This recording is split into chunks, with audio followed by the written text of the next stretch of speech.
Everyone, I welcome all of you career. तो guys आज हम बात करने वाले हैं एनएफटी से रिलेटेड कुछ इंपॉर्टेंट क्वेश्चंस के बारे में। तो मैंने काफ़ी एक दो वीडियोस बनाई थी, बाद में मैं थोड़ा बंद कर दिया बिकॉज मैं थोड़ा अपने काम में बिजी हो गया था, बट आपको कंटिन्यू वीडियोस में मिलेंगी। तो मैंने सोचा है पहले हम क्यों ना आपकी बार ऑर्गेनिक से स्टार्ट करें, ठीक है, क्योंकि ऑर्गेनिक कैम जो होती है उसका काफ़ी ज़्यादा वेटेज रहता है, इसलिए मैं पहले ऑर्गेनिक आपको प्योरली कराऊंगा। तो आज हम बात करेंगे जीओ से रिलेटेड क्वेश्चंस के बारे में। ओके, यहाँ तक क्लियर हो गया। तो स्टार्ट करते हैं विद क्वेश्चंस। तो फिलहाल मैं मैंने वैसे बता दिया था कि आपको सबसे पहले अपना नोट्स पढ़ना है, उसका फिर इंपॉर्टेंट क्वेश्चन उसका पीवाईक्यू यूज़ करने हैं, तो आप वही फॉलो करना। ओके, तो पहला क्वेश्चन आपके सामने आया है, देखते हैं। Which of the following statements are correct, इनमें से क्या करेक्ट है। ओके, तो एक बार हाईलाइटर लेके पहले कुछ करेक्ट वाली देख लेते हैं। Okay, so we have a carbon atom having sp hybridization orbital is electronegative then carbon atom possessing sp hybrid orbital। Okay, तो एक्चुअली होता क्या है, मैं आपको ज़रा समझा देता हूँ थोड़ा इससे कॉन्सेप्ट के बारे में। तो होता ये है कि जितना ज़्यादा परसेंटेज s कैरेक्टर होता है, आपने शायद सुना होगा, ज़्यादा परसेंटेज s कैरेक्टर होता है उतनी ही ज़्यादा, या फिर प्रोपोर्शनली कह लेते हैं कि उसकी इलेक्ट्रोनेगेटिविटी होती है। ठीक है, तो जो sp आपके पास हाइब्रिड है, sp के अंदर आपका परसेंटेज s होता है 50%, पर जो sp3 होता है इसके अंदर परसेंटेज s होता है आपका 25%। अच्छा, निकालते कैसे बता देता हूँ। जैसे टोटल कितने हैं ऑर्बिटल, एक s है, 2 p है, तो नीचे आ गया 2, उसमें से s कितना है 1, तो मल्टीप्लाई बाय 100 करो तो आपको मिल जाएगा कैरेक्टर कितना, कैसे निकालते हैं 50%। ओके, तो ईजी है, ऐसे इसका निकाला मैंने। तो ऑब्वियस सी बात है कि sp ज़्यादा इलेक्ट्रोनेगेटिव हुआ कंपेयर टू योर sp3, तो पहला स्टेटमेंट तो करेक्ट है। ओके, दूसरा देखते हैं। Pi bond provide the most reactive centres in the molecules containing multiple bond. आपसे कह रहा है जो पाई बॉन्ड होता है वो सबसे ज़्यादा रिएक्टिव सेंटर बनाता है।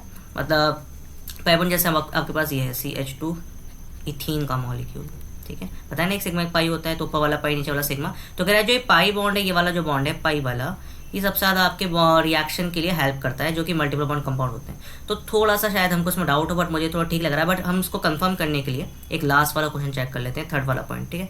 तो इसको मैं स्टार बनाता हूँ, मुझे लग रहा है थोड़ा ठीक है, क्योंकि पाई बॉन्ड मोस्टली आपकी न्यूक्लियोफाइल अटैक में हेल्प करते हैं, न्यूक्लियोफाइल पर अटैक करते हैं। ओके, मोस्टली, ठीक है।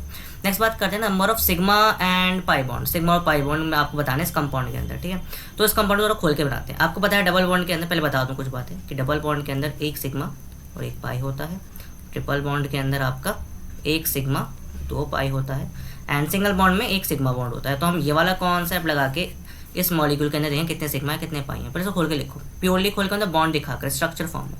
तो ये हो जाएगा CH we have double bond, तो double bond and C double bond, and then we have CH and CH and CH and CH। Okay, colour change कर लेता हूँ मार्कर का, so let's take it yellow. Okay, तो ये sigma हो गया, ये सिग्मा हो गया, ये पाई हो गया, ये सिग्मा हो गया, ये पाई हो गया, ये सिग्मा हो गया, ये सिग्मा, ये सिग्मा, ये सिग्मा, ये सिग्मा, ये सिग्मा। कितने सिग्मा हो गए, 1 2 3 4 5 6 7 8 9 तो सिग्मा बैठ रहे हैं, ठीक है, और 2 पाई बैठ रहे हैं। मतलब यहाँ पे ये वाला स्टेटमेंट आपका लगभग रॉन्ग है, ये स्टेटमेंट इज रॉन्ग।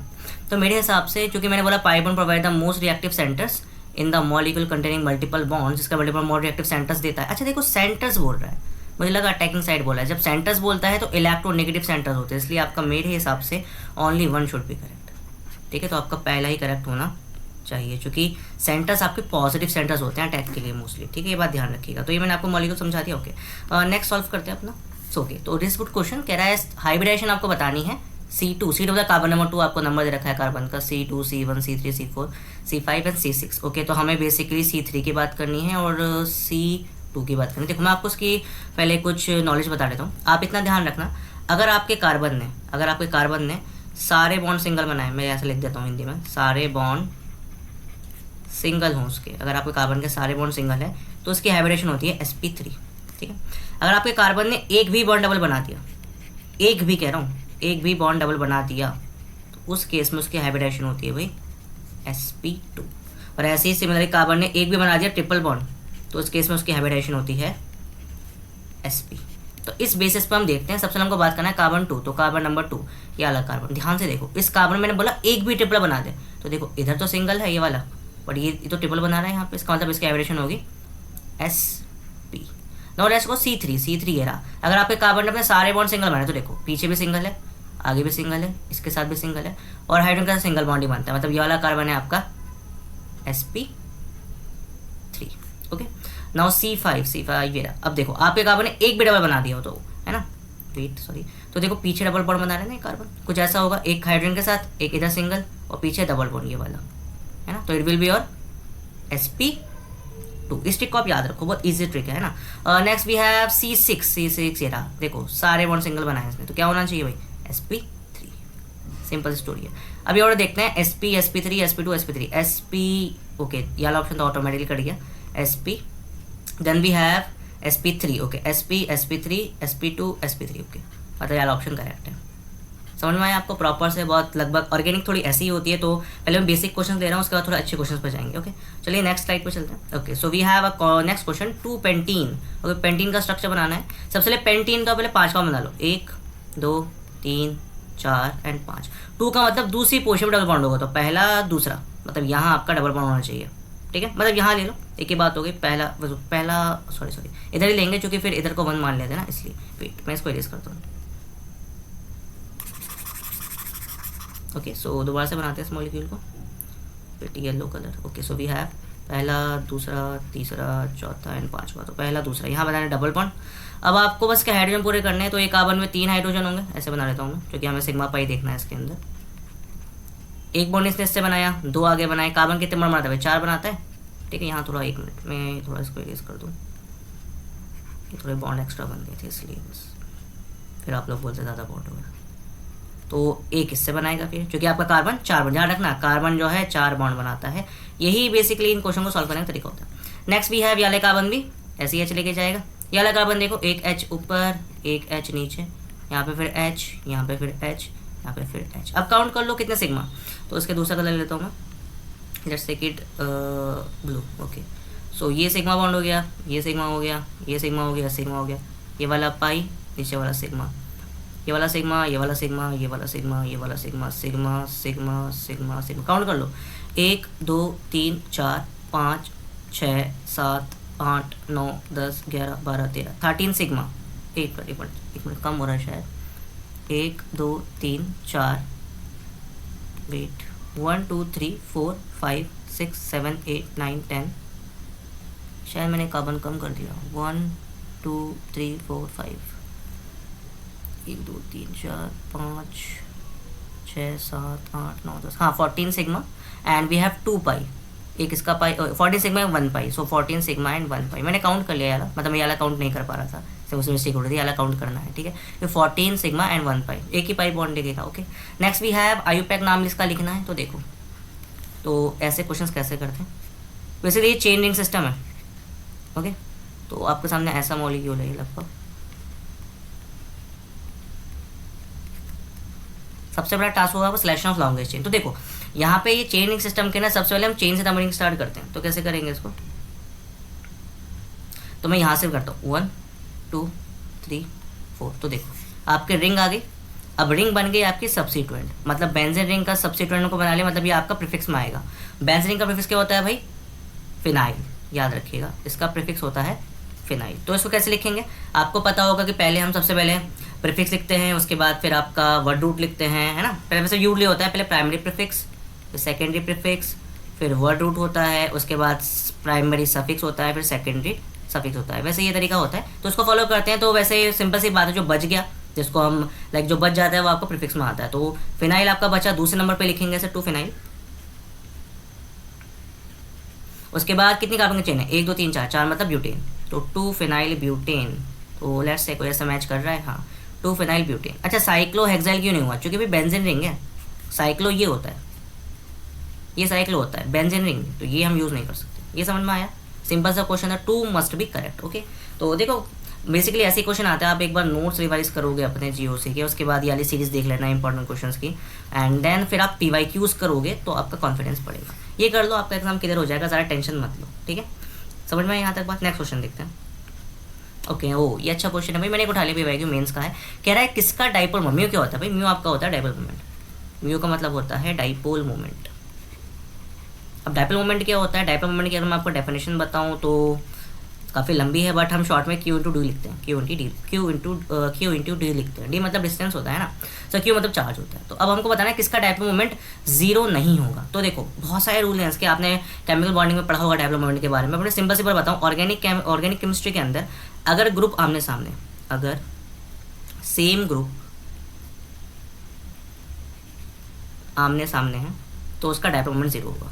आमने सामने है, अच्छा ऐसा क्यों होता है बताता हूँ आपको। प्लस है माइनस है आपने पढ़ा होगा, तो इस क्वेश्चन पे आते हैं। ऐसे हम इस पे चलते हैं, मैं कलर चेंज करके ऐड करता हूँ सर। हाँ ठीक है, तो रेडी था वैसे। तो यहाँ पे देखो क्लोरीन है, इलेक्ट्रॉन क्या करेगा, इलेक्ट्रॉन की तरफ खींचेगा। क्लोरीन भी इलेक्ट्रॉन, चूंकि माइनस आई इफेक्ट दिखा दे दोनों, ये माइनस आई इफेक्ट शो करता है ना। तो देखो ये भी खींच रहा है, ये भी खींच रहा है, तो इस तरीके से इलेक्ट्रॉन कहीं जाएगा नहीं, बीच में रुको रह जाएगा। इससे इसका डायपोल मोमेंट होना चाहिए जीरो। तो ये ट्रिक लगा लो, अगर सेम ग्रुप आमने सामने, जो क्लोरीन सेम था, तो इसका डायपोल जीरो होगा। सिमिलरली यहाँ पे होगा, इसका भी म्यू आपका जीरो होगा। सेम देखो यहाँ पे होगा, इसका भी म्यू आपका जीरो होगा, है ना। तो भाई किसका कहाँ पे ग्रुप्स अलग है। अब देखो यहाँ पे क्या हो गया भाई, यहाँ पे OH आ गया, यहाँ पे OH आ गया, लेकिन OH में माइनस आई के अलावा यहाँ पे आपका रेजोनेंस भी लग रहा है। इसलिए आपका ये वाला जो कंपाउंड है 3 वाला, ये आपका होना चाहिए mu is not equal to zero. समझ गए बात को, रेजोनेंस की वजह से भी है, और ये बेसिकली कंपाउंड होता भी है आपका, ठीक है। यहाँ तक स्टोरी समझ में आ गई, क्लियर है। बाकी आप यहाँ पे वैसे बहुत लंबा चौड़ा सीन होता है एंगल का, आप यहाँ पे एंगल लगा सकते हो, बट मैंने आपको एक ये शॉर्ट तरीके से बताया कि अगर सेम को आमने सामने है और उनके पास अगर लोन पेयर है, जैसे OH है, बेसिकली OH के साथ मैं आपको बताऊँ तो OH में मोस्टली आपका ये आंसर रहता है। स्टोरी क्लियर हुई यहाँ तक, समझ में आया, ठीक है। तो देखो मैं शॉर्ट में बता रहा हूँ, वैसे अगर इसकी लंबी थ्योरी पर जाऊँगा, बहुत लंबी थ्योरी है इसके समझाने की, ओके। अच्छा क्वेश्चन था। Next we have, okay, AIPMT का है 2015, ओके। कह रहा है which of the following statement is not correct, correct नहीं है फॉर न्यूक्लियोफाइल। अच्छा भाई न्यूक्लियोफाइल क्या होता है, शॉर्ट में लिखे तो NU माइनस। न्यूक्लियोफाइल वो होते हैं इनके पास लोन पेयर हो या फिर इलेक्ट्रॉन ज़्यादा हो, है ना, इलेक्ट्रॉन हो, उन्हें हम कहते हैं न्यूक्लियोफाइल, या नेगेटिव चार्ज हो, आप ये भी कह सकते हो, उन्हें हम न्यूक्लियोफाइल कहते हैं। तो अब आपने पढ़ा होगा लुईस एसिड और लुईस बेस के बारे में। देखो इसके पास लोन पेयर है, उसे वो क्या करेगा, लोन पेयर करेगा वो डोनेट। और लुईस ने भी तो ये कहा था कि अगर आप लोन पेयर डोनेट करोगे तो आप लुईस बेस बन जाओगे, ठीक है, लुईस बेस बन जाओगे, एसिड नहीं, ठीक है। तो कह रहा है which of the following is not correct. तो Lewis nucleophile is Lewis acid, नहीं भाई ये तो गलत है, ये स्टेटमेंट तो टोटल गलत है ना। अमोनिया न्यूक्लियोफाइल, अमोनिया के पास लोन पेयर है, अमोनिया के पास लोन पेयर है, ठीक है, तो ये न्यूक्लियोफाइल होगा। Nucleophile attack on less electron density, less electron density मतलब पॉजिटिव, ऑब्वियस सी बात है, अगर न्यूक्लियोफाइल नेगेटिव है तो पॉजिटिव अटैक करेगा।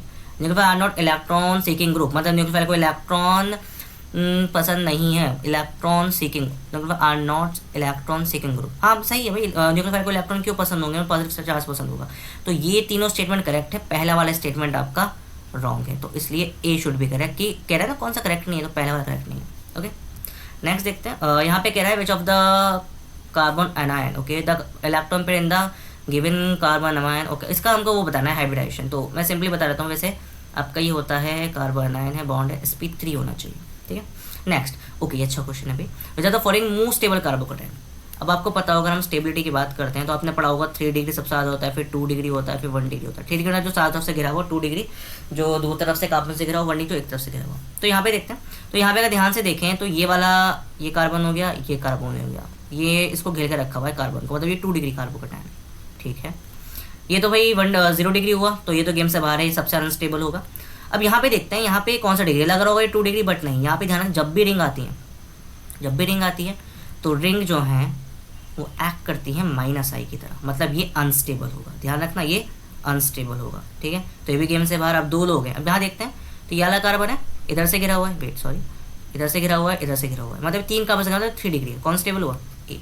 समझ में आया किधर हुआ। लेकिन अगर ये ब्रिज हेड पे होता, ब्रिज हेड क्या होता है, सपोज एक कंपाउंड ऐसा होता, अगर ये ब्रिज हेड पे होता तो ये अनस्टेबल हो जाता, वो बात की बात है, ठीक है। लाली क्वेश्चन मुझे अच्छा लगा थोड़ा। नेक्स्ट देखते हैं, ओके, अच्छा सवाल है, कह रहा है which of the following most stable carbocation. अब आपको पता है कि कार्बोकैटायन को अगर आपको स्टेबल करना है, कार्बोकैटायन को अगर आपको स्टेबल करना है तो आपको 3 चीज़ें करनी पड़ती हैं। या तो आप लगाते हो +I इफेक्ट, या लगाते हो +R इफेक्ट, या लगाते हो +H इफेक्ट, ये 3 चीज़ें होती हैं, ठीक है। वैसे ऑर्डर आपको पता होगा, रेजोनेंस ज़्यादा होता है, उसके बाद फिर आपका हाइपर कॉन्जुगेशन होता है, फिर आपका इंडक्टिव होता है। तो हम वो देखते हैं। सबसे पहले यहाँ पे चेक करते हैं इनमें से कौन सा +R या +M मतलब रेजोनेंस लगाएगा। तो देखो पहले वाले पे आते हैं, ये आपका कार्बन है, इधर से ये कौन सा इफेक्ट लगा रहा है, +M, मतलब इलेक्ट्रॉन पेयर को से स्टेबल कर रहा है ना।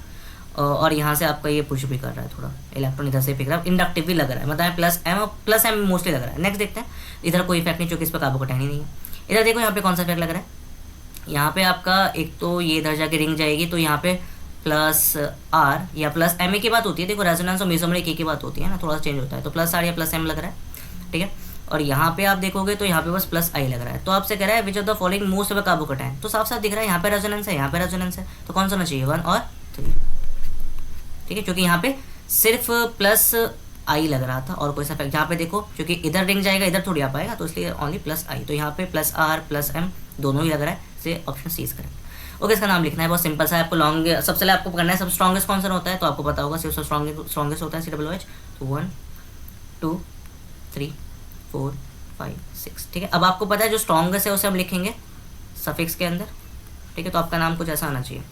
सबसे यहाँ पे बी, ब्रोमीन बी से आता है और ये ई से आता है, तो अल्फ़ाबेटिकली ये होना चाहिए। पहले अल्फ़ाबेटिकली पहले वाला लिखते हैं, 2 ब्रोमो 4 इथाइल, ठीक है। बेंजीन, क्योंकि आपने कार्बन काउंट नहीं करा है इसलिए उसको हम लिखेंगे कार्बोक्सिलिक एसिड। आप बेंजोइक एसिड भी लिख सकते हो, वैसे कोई गलत नहीं होगा, बट ऑप्शन के हिसाब से ये बेस्ट होना चाहिए। 2 bromo 4 ethyl benzene carboxylic acid, तो पीस करेक्ट। ओके ओके, ये तो सिंपल से क्वेश्चन से कह रहा है the organic reaction which proceed through heterolytic cleavage. Okay, तो भाई दो क्लीवेज होती हैं, एक होती है होमोलाइटिक, एक होती है हेटेरोलाइटिक। कैसा होता है होमो के अंदर, कुछ ऐसा रेडिकल बनता है। पहले हेट्रो के अंदर क्या होता है, हेट्रो के अंदर पहली बात इलेक्ट्रॉन नेगेटिविटी डिफरेंस होना चाहिए, मतलब ये जो एलिमेंट है पार्शियल नेगेटिव पार्शियल पॉजिटिव होना चाहिए ताकि ये इलेक्ट्रॉन की तरफ खींच सके। तो यहाँ पे प्लस आएगा और यहाँ पे माइनस आएगा, मतलब कहा जाए तो यहाँ पे पोलर होना चाहिए।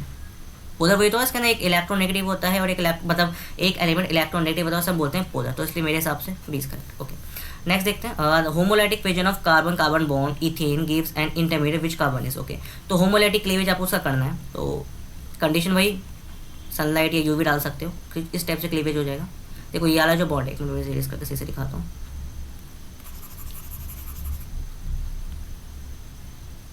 जैसे ये मैंने बॉन्ड लिया, तो ये बॉन्ड में इलेक्ट्रॉन होंगे, है ना, ऐसे ऐसे क्लीव कर जाएंगे in the presence of HNO, तो कुछ ऐसा आपको दिखेगा। इसे हम बोलते हैं फ्री रेडिकल। ओके, आपसे पूछा फ्री रेडिकल हाइब्रिडेशन क्या होती है, तो भाई फ्री रेडिकल की हाइब्रिडेशन आपकी होती है sp3, ठीक है, ध्यान रखना है। फ्री रेडिकल हाइब्रिडेशन आपकी sp3 होती है। Next, the shape of methyl कार्बो anion in similar, मतलब मिथाइल कार्बन का शेप कैसा होगा, बना लेते हैं। मिथाइल कार्बो एनायन, मिथाइल कार्बन मतलब CH3 पे नेगेटिव और लोन पेयर की बात होती है ना, तो कुछ ऐसा दिखेगा H H H, या तो आप लोन पे के देख लो उसे, या फिर से नेगेटिव चार्ज के देख लो, आपकी चॉइस है। मतलब बेसिकली आपको दिखेगा लगभग जिसके पास एक लोन पेयर हो, तो इसके पास लोन पेयर नहीं होता, रेडिकल तो हटा ही दो तुम, कार्बोकैटायन की बात ही नहीं है, तो ये बचा, सॉरी हाँ ये वाला बचा NH3 भी आ सकता है। अच्छा, शेप होता क्या है, shape is of pyramidal shape होता है, ट्राइगोनल पिरामिडल। आप याद रख लो, शेप भी लिख देता हूँ चलो अलग कलर से, आपको शेप तो याद होना ही चाहिए। शेप इसका होता है ट्राइगोनल पिरामिडल, आप पिरामिडल भी लिख सकते हो, pyramidal. Okay, next stability order आपको बताना है इस क्वेश्चन के अंदर। तो the stability order of the following carbocation, तो कार्बोकैटायन का वही हिसाब हो गया। तो वैसे मैं आपको सिंपली बता देता हूँ, एक ऑर्डर रहता है, बेंजाइलिक कार्बोकैटायन ज़्यादा स्टेबल होता है बिकॉज ऑफ रेजोनेंस, बेंजाइलिक होता है, उसके बाद फिर आपका 3 डिग्री होता है, फिर अलाइलिक होता है, फिर आपका 2 डिग्री होता है, फिर 1 डिग्री होता है, फिर मिथाइल होता है। तो ये स्टेबिलिटी ऑर्डर होता है प्रॉपर्ली। अब यहाँ पे देखो किस में लग रहा है, बेंजाइलिक कौन सा है, ये वाला बेंजाइलिक है, सबसे ज़्यादा स्टेबल 3rd होना चाहिए। उसके बाद ये देखो ये कौन सा है, 1 डिग्री है, ध्यान दो, एक कार्बन से एक तरफ से गिरा हुआ, एक कार्बन के साइड से, तो ये आपका 1 डिग्री है, ये बेंजाइलिक है, और ये वाला कौन सा हुआ, अलाइलिक हुआ। तो ऑर्डर देख लो भाई हिसाब से, बेंजाइलिक सबसे 3 सबसे होना चाहिए, उसका 3 डिग्री यहाँ पे है नहीं, अलाइलिक है, तो हम लिखेंगे यहाँ पे 3 1 2। समझ में आया, सिंपल सा, इसको याद रखिएगा। नेक्स्ट देखते हैं, फिर जब द फॉलोइंग रिप्रेजेंट न्यूक्लियोफाइल, तो मैंने कंडीशन बताई थी न्यूक्लियोफाइल के पीछे कि न्यूक्लियोफाइल वो होता है जिसके पास सबसे पहले तो लोन पेयर हो, नेगेटिव चार्ज हो, उसे हम कहते हैं न्यूक्लियोफाइल। तो देख लेते हैं, तो BF3 में भाई नहीं होता, क्या नहीं होता भाई, लोन पेयर भी नहीं होता, नेगेटिव चार्ज में होता। यहाँ पे देखो लोन पेयर होगा पानी का, यहाँ पे नेगेटिव चार्ज है, मतलब यारा सेट तो नहीं है। AlCl3 भी आपका इलेक्ट्रोफाइल्स है, ये तो ये भी इलेक्ट्रोफाइल है, ये न्यूक्लियोफाइल है, मतलब ये भी नहीं है। यहाँ पे देखो साइड पर नेगेटिव है, ये भी नेगेटिव है, ये लोन पेयर है, मतलब this set should be your nucleophile set. Okay, समझ में आया? क्लियर था, सिंपल सा था, है ना। नेक्स्ट देखते हैं, which of the following species does not act as a nucleophile. तो ऑब्वियसली इसके पास ये नहीं होगा, वो एक्ट नहीं करेगी। तो देखो यहाँ पे लोन पेयर होगा, न्यूक्लियोफाइल है, यहाँ पे भी लोन पेयर होगा बिकॉज ये न्यूक्लियोफाइल है। अब PCl3 क्या होता है? फॉस्फरस भाई 5 बॉन्ड बनाता है, याद रखना, फॉस्फरस आपका 5 बॉन्ड बनाता है, ठीक है। तो कुछ ऐसे ही बॉन्ड बनाएगा आपका, है ना, chlorine chlorine chlorine lone pair, ठीक है। वैसे ये पिरामिडल होना चाहिए, मैं सिंपली बनाया, तो मतलब ये भी आपका न्यूक्लियोफाइल है। बचा कौन? डी, ये दिख भी रहा था वैसे, है ना। कह रहा है विच out of the following ABCD is not correct. कौन सही से मैच नहीं किया, मतलब यहाँ पे इस टेबल में न्यूक्लियोफाइल है, यहाँ पे इलेक्ट्रोफाइल है, आपको देखना है कौन सा गलत है। तो HS- न्यूक्लियोफाइल होता है, हाँ सही है भाई, ये भी इलेक्ट्रोफाइल होता है, सही है। BF3 न्यूक्लियोफाइल है, नहीं, मतलब ये वाला पॉइंट गलत है, तो इसका लोन पेयर होगा, तो ये आपका न्यूक्लियोफाइल है, मतलब ये भी गलत है क्योंकि इस न्यूक्लियोफाइल होना चाहिए, मतलब बी पॉइंट आपको, बी टेबल गलत है। Okay, it's nucleophile, it is electrophile, ठीक है। यहाँ पे आपसे कह रहा है, सॉरी, इट इज़ आस्किंग, यहाँ पे नेगेटिव है। अब देखो ये ध्यान दो, नेगेटिव मतलब इसे न्यूक्लियोफाइल होना चाहिए ना, इलेक्ट्रोफाइल, मतलब ये वाला ऑप्शन गलत है, और इस तरीके से वाला ऑप्शन गलत है, मतलब B and D, तो B and D वाला D इज करेक्ट। समझ में आया आप लोगों को? इतना क्लियर हुआ? ओके, सो एट लास्ट हमने अपने कुछ क्वेश्चन खत्म कर लिया। मैं इसका सेकंड पार्ट भी लेके आऊँगा, बट मैं आपको सिंपली इतना ही कहता हूँ, आपको बस सबसे पहले नोट्स यूज़ करने हैं, अपने नोट्स यूज़ करो। नोट्स के बाद हमारी इंपॉर्टेंट क्वेश्चन सीरीज़ देख लो, ठीक है। इसका भी लगभग जितना भी लेखा जोखा है वो मैं टेलीग्राम में दे रखा है।